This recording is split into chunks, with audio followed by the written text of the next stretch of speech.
Hola, ¿qué tal? Buenas noches. Qué bueno que nos acompañan en su programa Elecciones México 2018. El día de hoy hablaremos sobre reflexiones en torno al debate que tuvimos el día de ayer entre los contendientes a la presidencia de la República. Nos acompaña, como todos los lunes, María Marván. María. Muy buenas noches. Y nos acompaña como invitada especial la doctora Jacqueline Pechard. Muchas gracias, Jacqueline, por acompañarnos. Al contrario, Jorge, muchas gracias. María, muchas gracias. Jackie. Bueno, pues vamos a ver el siguiente segmento en donde habremos de ver algunas de los comentarios, expresiones que dieron los candidatos sobre el tema de la seguridad pública.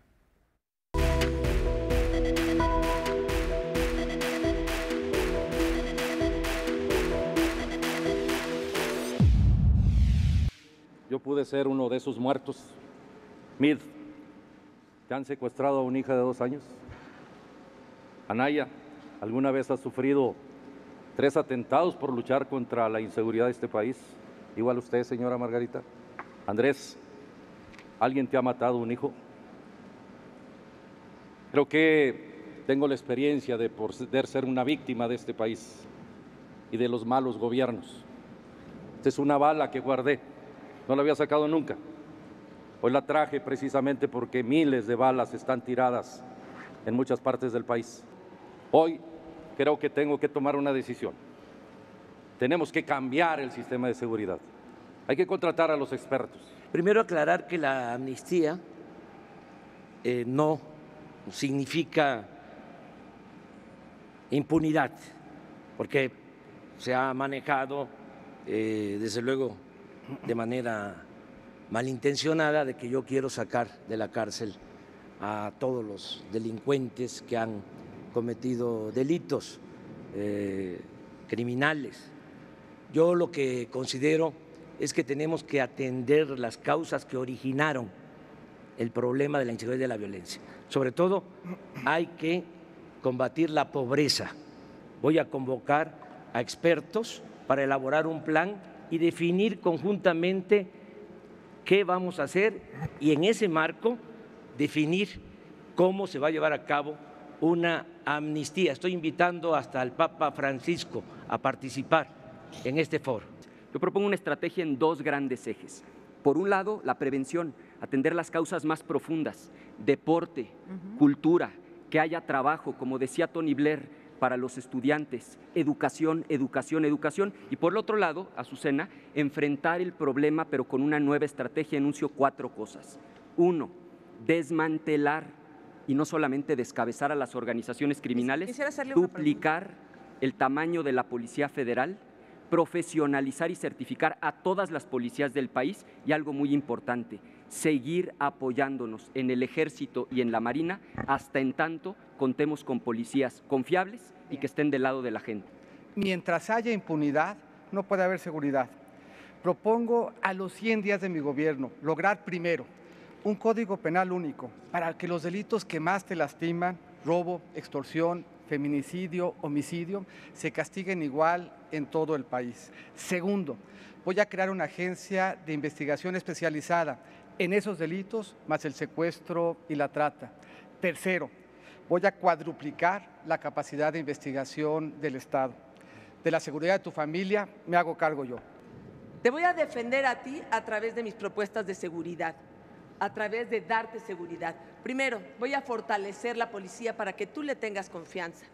Segundo, voy a adquirir la mejor tecnología para aumentar las capacidades de inteligencia, de investigación y de análisis del Estado. Tercero, voy a hacer lo que tenga que hacer para que no haya impunidad y el que la haga, la pague. Cuarto, voy a poner como prioridad el combate al feminicidio, a la trata de personas, a la desaparición de niños, de adolescentes y de jóvenes. Y quinto, voy a eliminar la violencia a través de los valores. Bueno, pues interesantes estas reflexiones, pero me parece que no son concretas y no terminan de aterrizar nada en lo particular, María.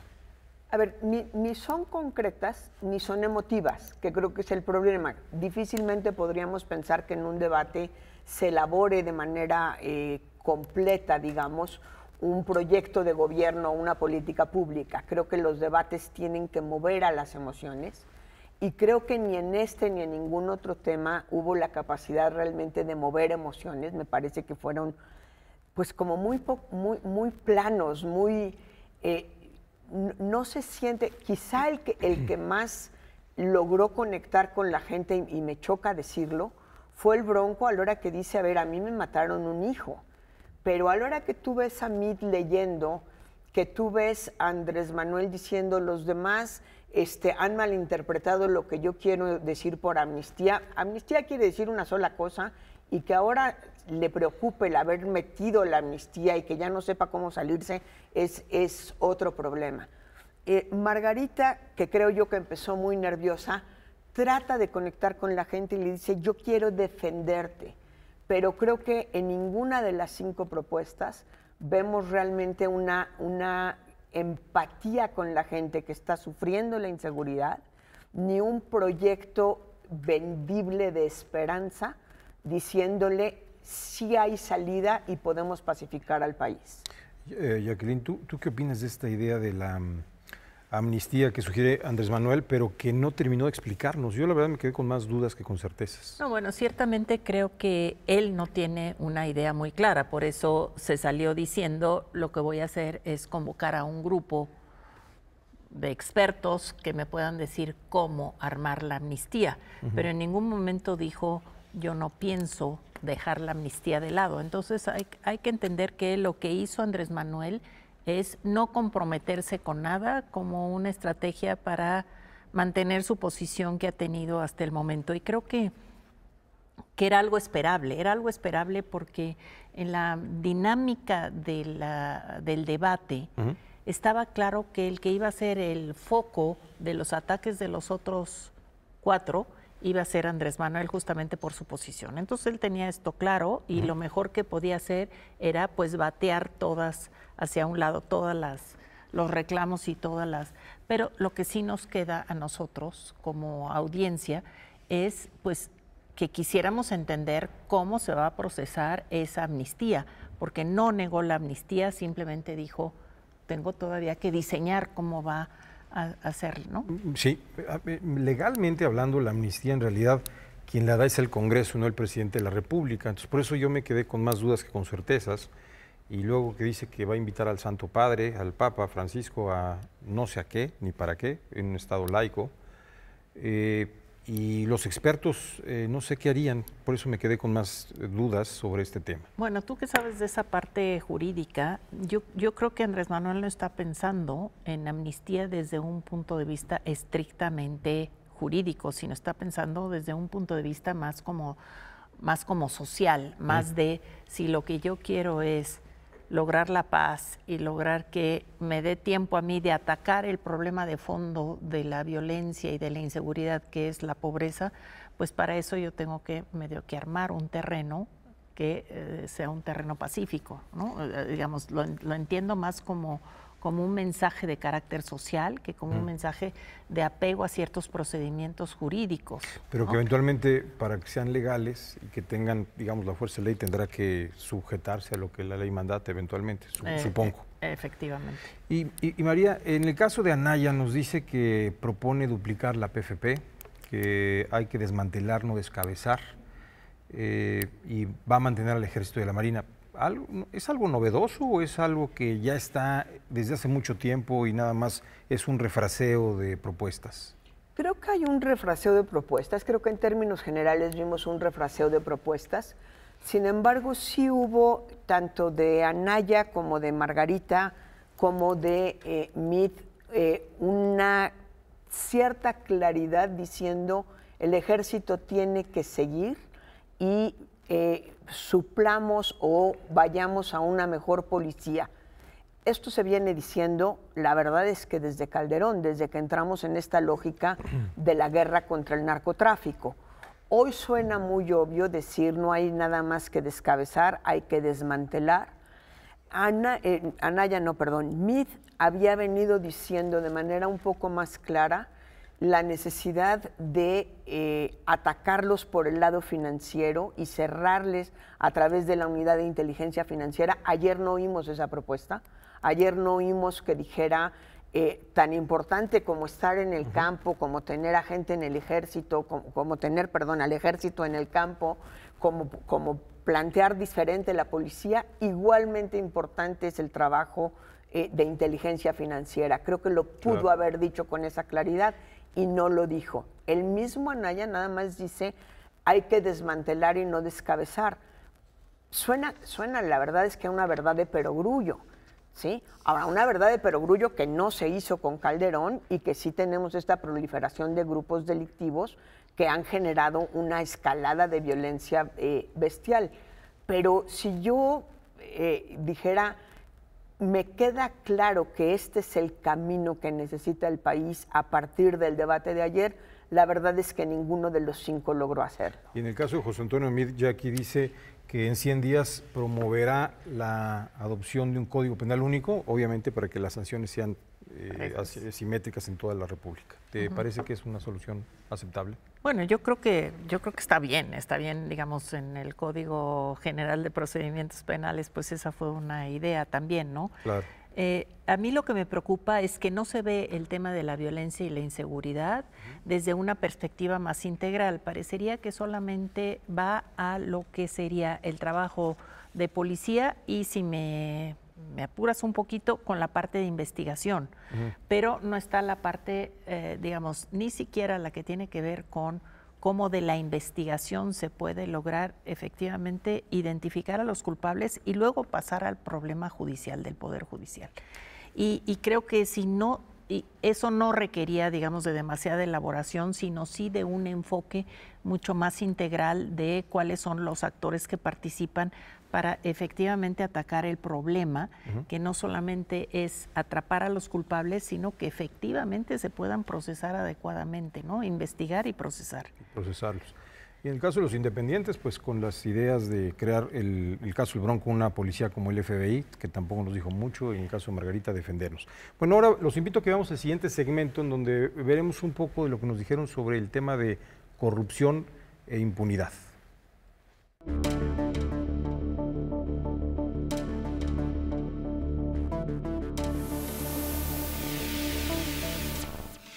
En mi gobierno no habrá ni estafas maestras, ni moches, ni ligas, ni escándalos, ni naves industriales. Seré un presidente sin fuero. El Ministerio Público será autónomo. No más ministerios públicos de consigna. 2. La 7 de 7 será obligatoria. Habrá total transparencia y contratos abiertos. Bien, primero que gobierne un presidente independiente, activa un fiscal autónomo pero electo por la sociedad. Necesitamos mocharle la mano al que robe en el servicio público. Eso no es malo. Países que han salido de esa corrupción lo han hecho. La única forma de lograrlo es poniendo ejemplos. Vamos a limpiar de corrupción el gobierno de arriba para abajo, como se barren las escaleras. Vamos también a terminar con todos los privilegios que hay en el gobierno. Vamos a reducir los sueldos de los de arriba porque vamos a aumentar los sueldos de los de abajo. Y si esto es ser populista, que me apunten en la lista. Vamos también a vender el avión presidencial, que no lo tiene ni Donald Trump. Ya ven que Trump es muy presumido. Pues no tiene un avión como el de Peña que costó 7.500 millones de pesos. Ya le mandé a ofrecer el avión a Donald Trump y vamos a vender toda la flotilla. ¿Le contestó algo? ¿Le contestó algo? Estoy esperando la respuesta. Desgraciadamente la política se ha sometido al dinero y particularmente al dinero público. Por eso estamos hablando de ligas, de casinos, de estafas maestras, de lavado de dinero, de naves industriales. Y tenemos que regresarle dignidad a la política y, por supuesto, atacar la corrupción. Los reclamos son siempre los mismos. No hay medicinas suficientes en los hospitales, los jóvenes dejando de estudiar porque no tienen acceso a una beca, el campo abandonado, y la respuesta es que no hay presupuesto. No, sí hay dinero. El problema es que se roban el presupuesto público. Propuestas concretas. 1, reformar el artículo 108 constitucional para que el presidente de la República sí pueda ser juzgado durante el tiempo de su encargo por hechos de corrupción. 2, eliminar el uso de efectivo en todas las transacciones del gobierno, como ya lo han hecho muchos países. 3, cárcel y muerte civil a los corruptos. Acto grave de corrupción no vuelve a participar jamás en un cargo público. pues diversas propuestas que van desde mutilaciones, que creo que la Constitución los prohíbe, y se me hace un poco incivilizado la manera en cómo sugiere uno de los candidatos, hasta la posibilidad de crear ministerios públicos autónomos de aquí. Sí, bueno, yo creo que, a ver, hay una parte en donde siento que los candidatos están hablándole a la gente conforme a lo que la gente espera, más que con lo que son realmente soluciones o respuestas efectivas. Es decir, solamente tiene que ver con lo que las personas están demandando sin una responsabilidad muy clara de los candidatos sobre lo que se puede, se debe de hacer y sobre las consecuencias. Algo que llama la atención es que tanto Mid como Anaya y AMLO, ya lo he dicho hasta el cansancio, es esta idea de eliminar el fuero. Y eliminar el fuero de una manera muy simple, como si simplemente fuera aplicar la ley por igual a todos, que nadie estaría en contra de eso, sino lo que significa para la consistencia y para la continuidad de las instituciones el que tú puedas efectivamente estar permanentemente, digamos, acusando, por ejemplo, al titular del Ejecutivo y sometiéndolo a un proceso judicial en lo que se resuelve si es culpable o no, como si esto no tuviera consecuencias sobre la gobernabilidad de un país, ¿no? Me preocupa mucho, por ejemplo, que en esta condición o en esta idea puedan presentar una denuncia contra el presidente en las medidas cautelares, un juez, decirle al presidente, bueno, usted no puede salir del país. Y si él tiene compromisos que atender como jefe de Estado, ¿qué pasaría? Y esto no lo están viendo porque la reforma que está proponiendo en la materia pues da la impresión que generaría este tipo de aspectos que darían ingobernabilidad, ¿no? Desde luego, a ver, a mí me preocupan mucho dos cosas. Creo que todos los candidatos y la candidata muestran un voluntarismo realmente muy lamentable en este tema, una falta de creencia en las instituciones. Como yo soy honesto, yo les digo que no voy a robar, ustedes créanme, porque de verdad son muy buena. Mi mamá me educó muy bien y mi papá me daba un manazo si yo mentía o robaba, cosa que les hubiera hecho mucho bien a muchos, pero eso es otro problema, ¿sí? Entonces, el voluntarismo me parece muy preocupante.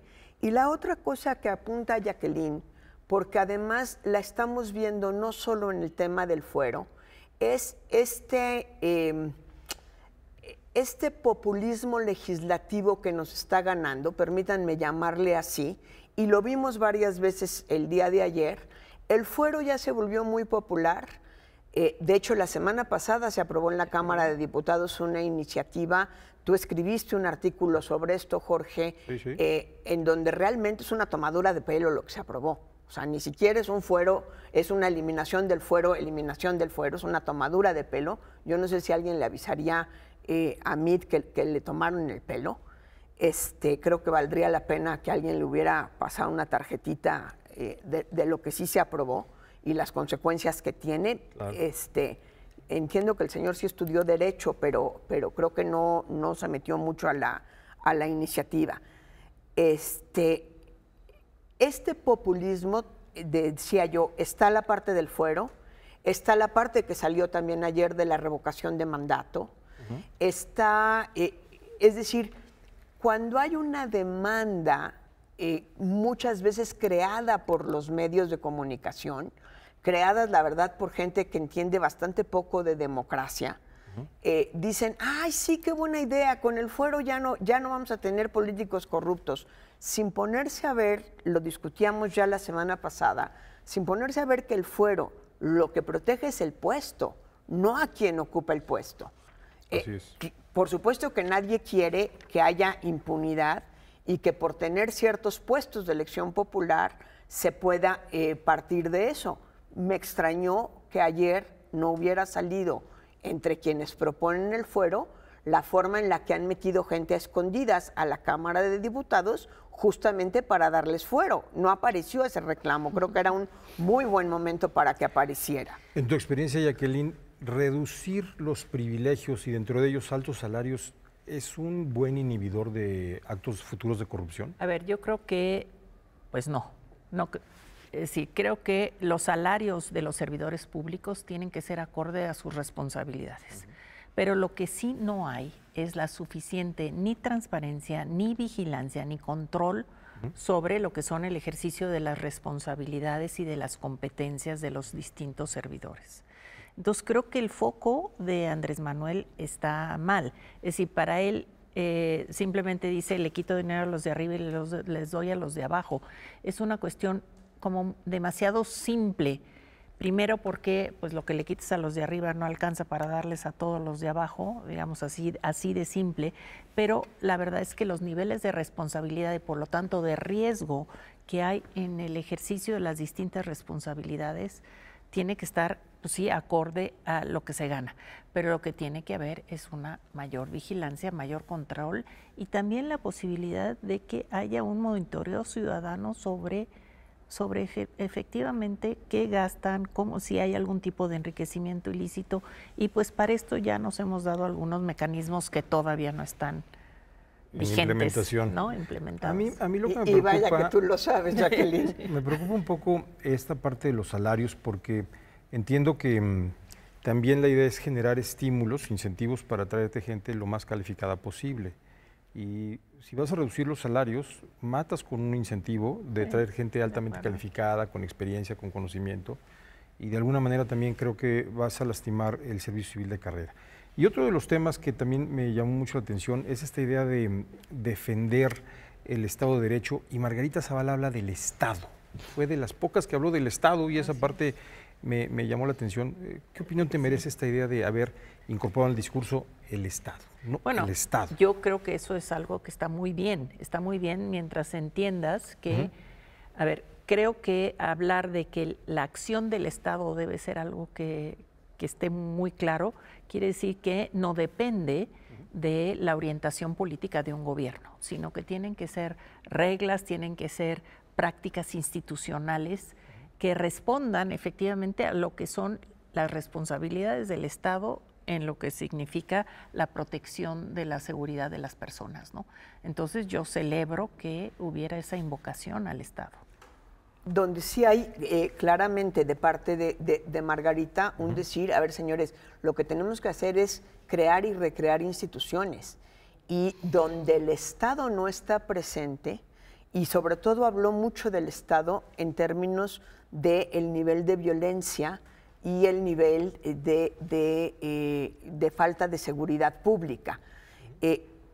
Me parece que sí, más allá de la risa, sí es importante tomar en cuenta la propuesta del Bronco, porque me parece que es intransitable, pues, ni siquiera como una mala broma, especialmente en un país que tiene el nivel de violencia y de crueldad, ya no es nada más de inseguridad, de violencia y de crueldad al que hemos llegado.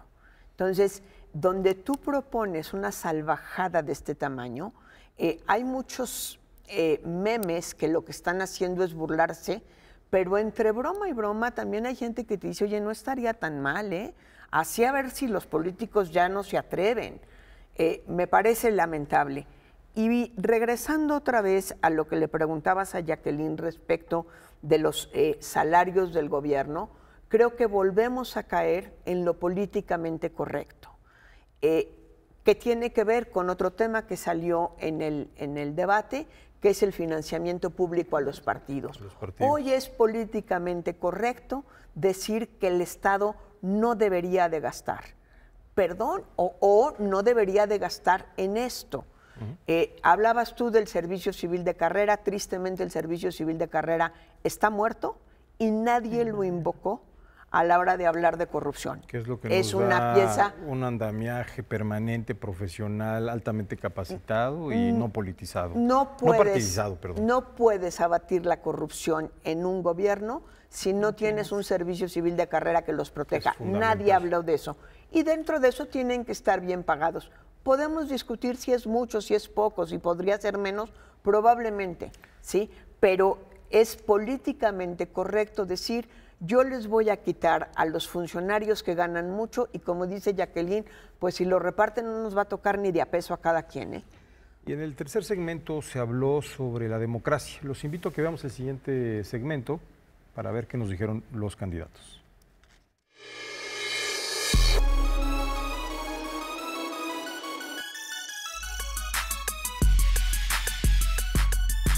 Podemos utilizar y ayudarnos de la sociedad civil para que haya un observatorio ciudadano que me revise, claro, cada promesa.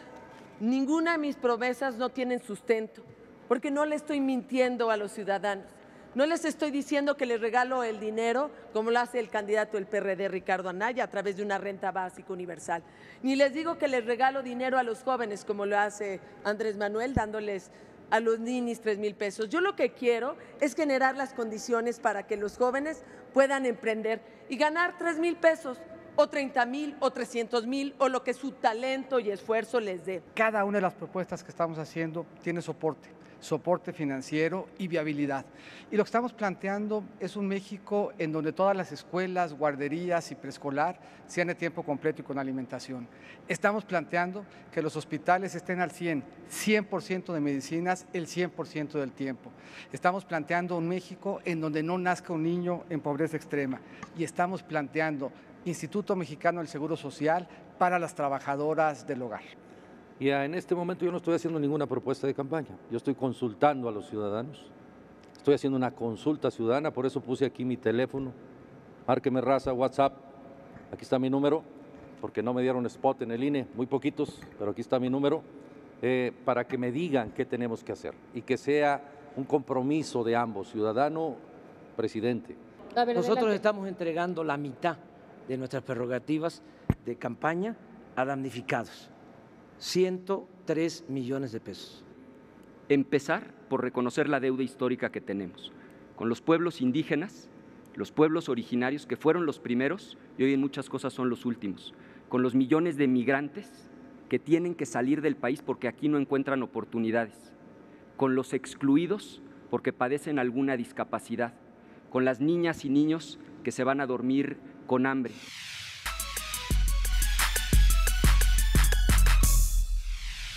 Yo sí estoy abierto a la revocación de mandato siempre y cuando esté legislada.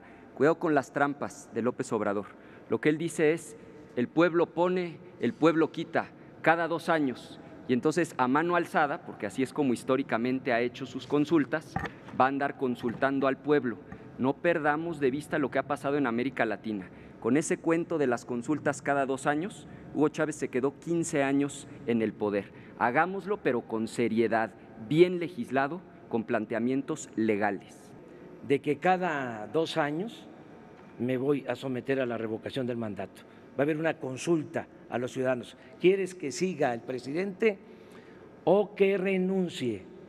En efecto, el pueblo pone, el pueblo quita. Por el amor de Dios, no. Si ya de por sí la elección nos tiene, yo creo, a todo mundo cansado de estar escuchando a los políticos, la verdad es que volvernos a escuchar cada 2 años le da al país poca certidumbre y poca capacidad de planear. Hay que presentar una iniciativa para, y aquí les hago una pregunta otra vez, ¿están de acuerdo en la segunda vuelta? Sí. Sí, claro, yo sí. Bien, pues si estamos de acuerdo en la segunda vuelta, eso va a facilitar. No sé quién se haya opuesto, pero eso facilitará para que México avance de una mejor manera. La verdad es que por instituciones, por leyes y por una democracia creíble que le dé resultados a la gente, con esto tendríamos. Este me parece que es un tema fundamental, Jacqueline, explicarle a la audiencia por qué es buena o no la revocación de mandato. Creo que dijeron generalidades una vez más, de persuasión y de propaganda, pero no nos dijeron por qué es bueno o por qué no es bueno. ¿Nos podrías ayudar, Jacqueline, a darnos una visión de esta figura?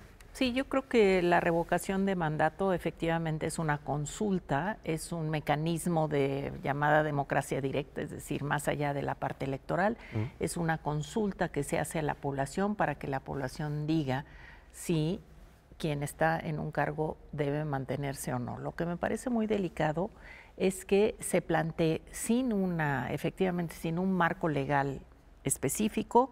Yo no soy favorable a la revocación del mandato porque me parece que está sometido a los humores y a las sensaciones más, digamos, más irracionales, si me lo permites, de la gente en cierto momento.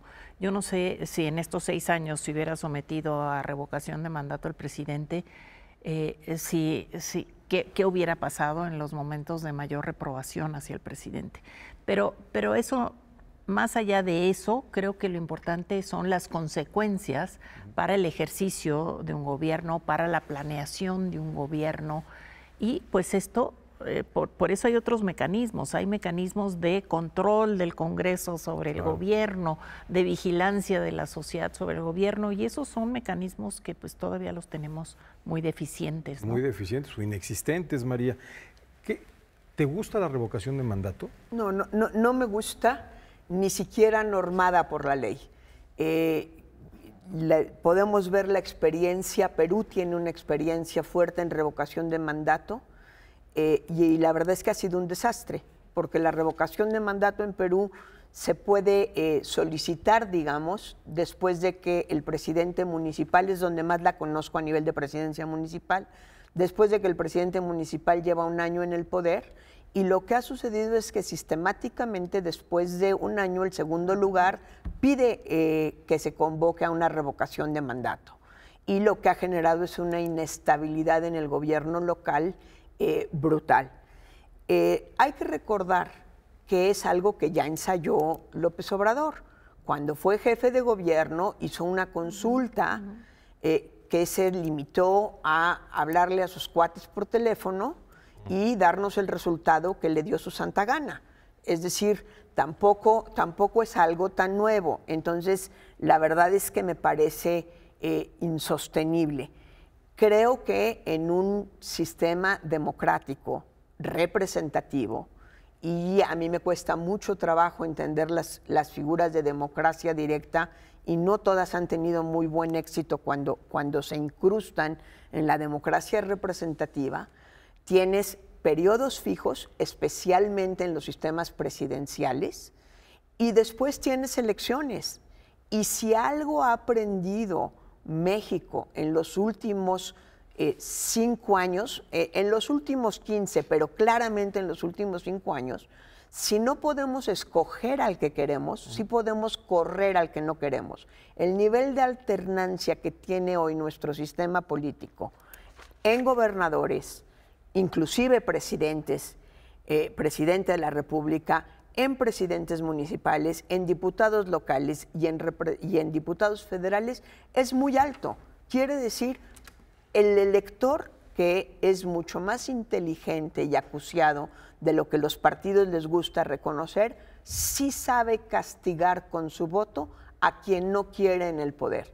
Me parece mucho mejor eso que la revocación de mandato. Me parece que es una figura perversa, porque como bien lo señala Jacqueline, el incentivo es que los opositores, en lugar de estar vigilando, como bien lo menciona Jacqueline, en una democracia representativa hay un Congreso que te está vigilando, que está viendo si estás cumpliendo o no con tus programas, con el presupuesto en tiempo y forma, está viendo la manera de cómo ponerte trampas para que eventualmente te pueda iniciar una revocación de mandato. Es un incentivo perversísimo.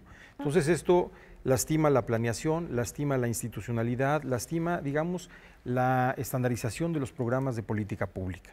En los sistemas y no es un esquema de justicia realmente. Y no es un esquema de justicia. ¿No? Sí, no es un y la otra parte que me preocupa es que política. El primer acto de gobierno de todo presidente de la República, el primer acto de gobierno es protestar, jurar la observación de la Constitución y las leyes que de ella emanen. Si la figura no existe, no puedes ejercer una función de gobierno si no está sustentada en la ley. Entonces, me parecería una locura porque es nula de pleno derecho. Y si vas a ejercer presupuesto para organizar una, digamos, consulta de esta naturaleza, pues estás haciendo un ejercicio indebido de atribuciones y de presupuesto. Y si es que se legisla, se tendría que ir a la Constitución, lo cual implicaría 2/3 partes de Cámara de Diputados, de Cámara de Senadores, la mayoría simple de las legislaturas locales, lo cual se me hace que es una propuesta que yo veo muy difícil que pase y por buenas razones.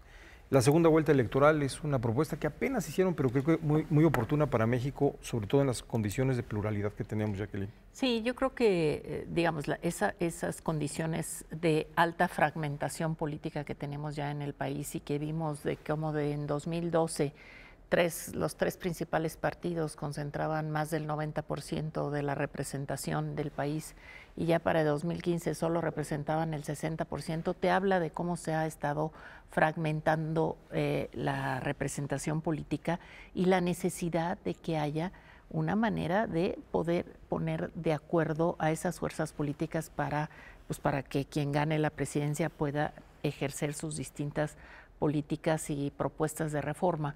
Entonces, la segunda vuelta podría generar efectivamente que al final quedaran solamente dos y que quien ganara por una mayoría simple. Pero esa base de sustentación no resolvería el problema de tener en el Congreso una mayoría o una cierta condición para poder hacer viable la gobernabilidad, es decir, para que los programas de gobierno de quien fue electo como presidente en una segunda vuelta con 50+1 pueda efectivamente realizar. Entonces hay que pensar en alguna fórmula en la que el Congreso pudiera ser sometido a una segunda vuelta, pero no como la que se propuso en periodo de Felipe Calderón, en donde se decía pues que en el momento de la segunda vuelta presidencial sea la primera vuelta del Congreso, porque es tanto como borrar de un plumazo la posible, digamos, pluralidad o diversidad de corrientes políticas en el Congreso. No se trata de eliminarlas, se trata efectivamente de lograr una mejor, pues sí, un mejor agrupamiento de las fuerzas políticas. Representatividad y gobernabilidad. Tenemos que ir a un corte, pero cuando regresemos hablaremos sobre cuáles son las percepciones que tenemos sobre la democracia a propósito, que fue uno de los temas que se mencionaron en el debate. Quédese con nosotros aquí en su programa Elecciones México 2018. Regresamos en un momento más.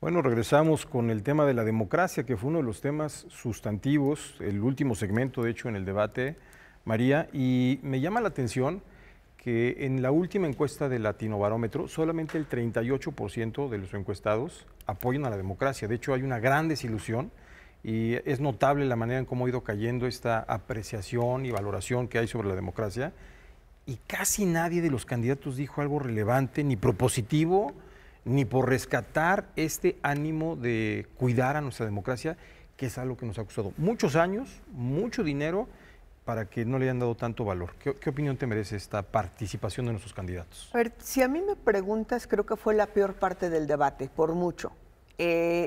Reconociendo, no hemos hablado todavía del formato del debate, no sé si lo vamos a abordar, reconociendo que tuvimos innovaciones muy importantes en el debate, que el papel de los moderadores fue extraordinario.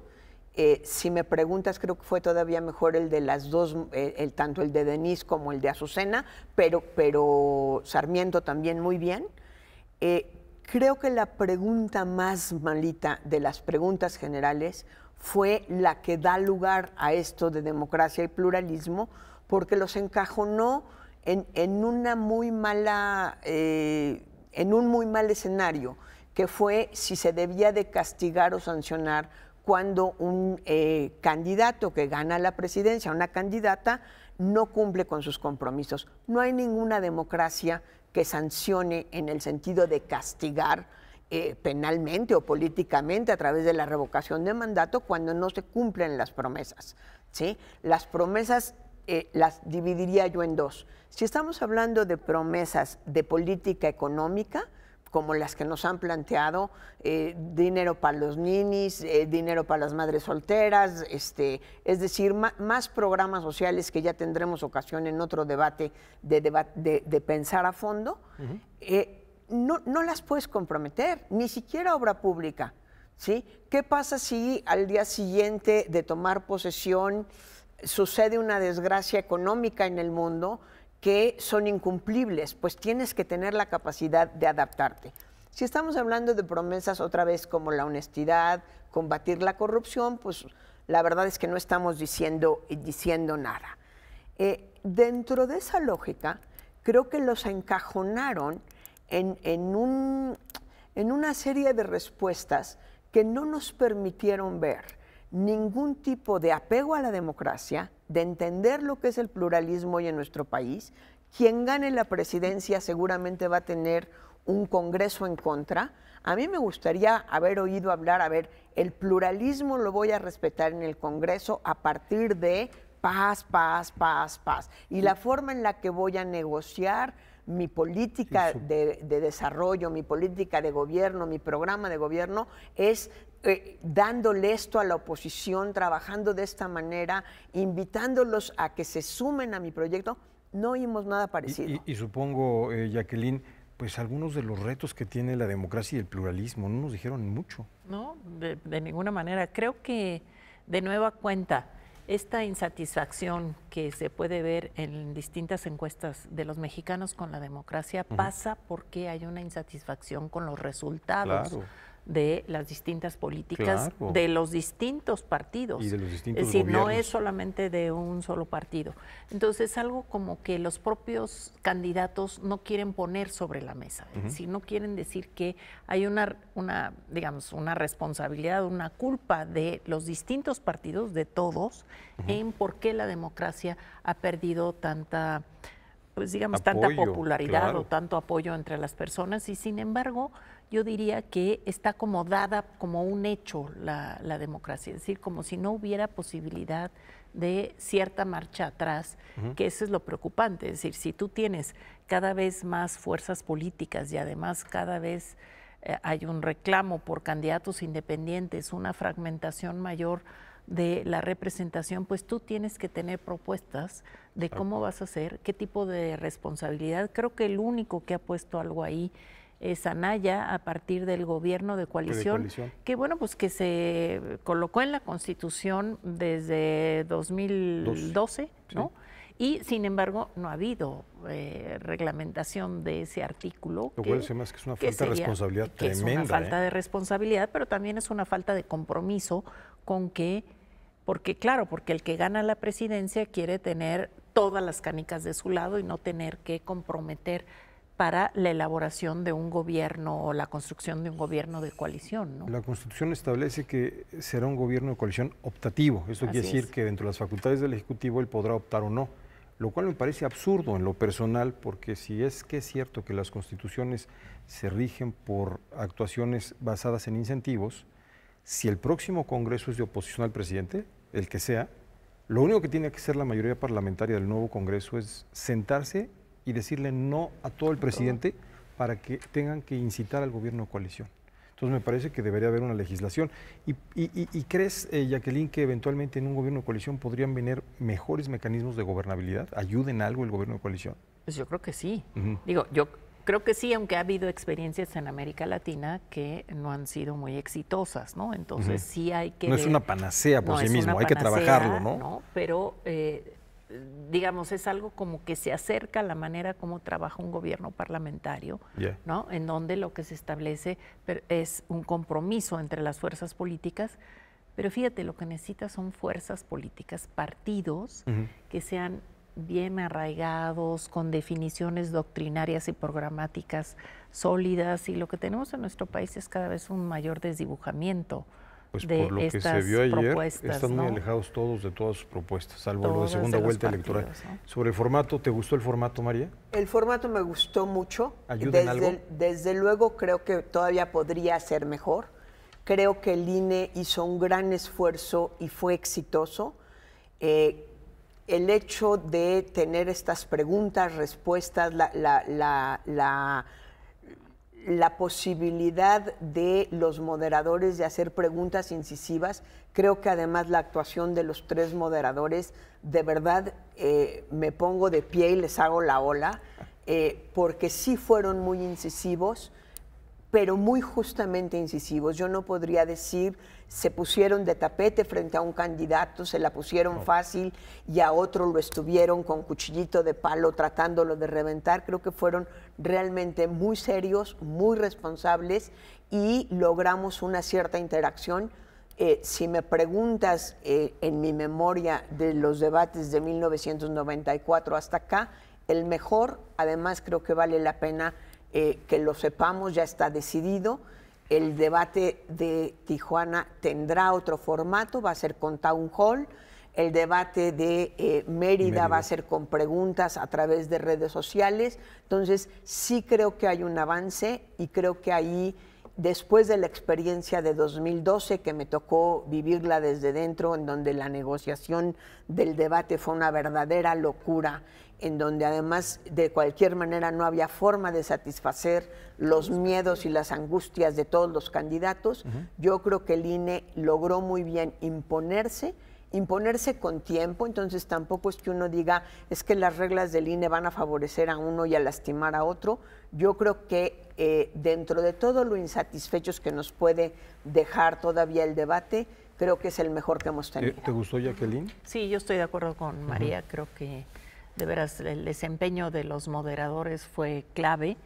Creo que todavía los candidatos en algunos casos nos quedaron a deber, digamos, cuando se le decía, ¿quiere usted responder a lo que está diciendo sobre usted? No, no quiero responder. Es decir, aquí tendría que, ese era el momento. Esa era la idea, en donde, ¿no? No nada más hablar cuando te toca a ti, sino cuando alguien hace algún tipo de referencia a ti, ¿no? Claro. Entonces ahí es donde se puede armar pues este mayor falta debate de que cultura, no está... de que no tengamos esta capacidad de reacción inmediata, o es administrar estratégicamente los tiempos. ¿Por qué no tenemos estas prácticas que tienen, digamos, en otros países en donde los debates son, digamos, más agresivos, yo diría, mucho más agresivos? Mucho más. Pues yo creo que es una falta de práctica. Digamos, es falta de práctica, y que los actores políticos, si desde 94 tenemos debates, y fíjate lo que nos tardamos 24 años en poder darle cierta agilidad. Más o menos. Darle agilidad, pero ves la resistencia de los candidatos a entrarle. A ver, te referiste a mí y yo te digo que no. Eso falta, y pues también tiene que ver con una falta de exigencia mayor de la sociedad, ¿no? De nosotros como ciudadanos, mismos, ¿no? Exigir más. Y dentro de eso yo creo que además una incapacidad de los candidatos, creo que la única que lo intentó fue Margarita, y acabó siendo un poco sobreactuada, de conectar con la gente. Es decir, nos podrá caer bien o mal el señor Trump, como ahora le vamos a decir, pero a la hora que le dijo a la gente, Make America Great Again, movió al electorado. A la hora que Obama dijo, Yes, we can, movió al electorado. Yo no creo que el día de ayer, si de pura casualidad lo vio algún chavo, una chava de 18 a 30 años, que no estuviera decidido ir a votar, el día de ayer dijera, ahora sí, el 1 de julio me levanto y voy a votar porque esto vale la pena. Todavía no tenemos esa capacidad. Finalmente el debate también es un poco circo, también es un poco propaganda, también es un poco hablarle a la gente y decirle, de veras, vale la pena que voten por mí, yo voy a ser capaz de sacar este país adelante. No lo vi ayer. Es una manera también los debates de incitar a ser más responsables como ciudadanos, ¿no? Sí, por supuesto, ¿no? Es decir, a tener una... ¿no? A obligar a los ciudadanos a ver lo que yo te estoy proponiendo, ¿no? Claro, contrastar, también, ¿no? Contrastar, sí. Personalidades, reacciones, propuestas. ¿Tu conclusión del debate, Jacqueline? Bueno, yo creo que la verdad es que lo que vimos del comportamiento de los actores, pues era un poco lo que esperábamos de ellos, ¿no? Digamos, lo que vimos de Meade era un hombre que es básicamente racional, que pone los puntos sobre la mesa, pero que no se anima a mayor emotividad. Creo que Anaya pues es como más, pues sí, más emotivo y más seguro y más echado para adelante.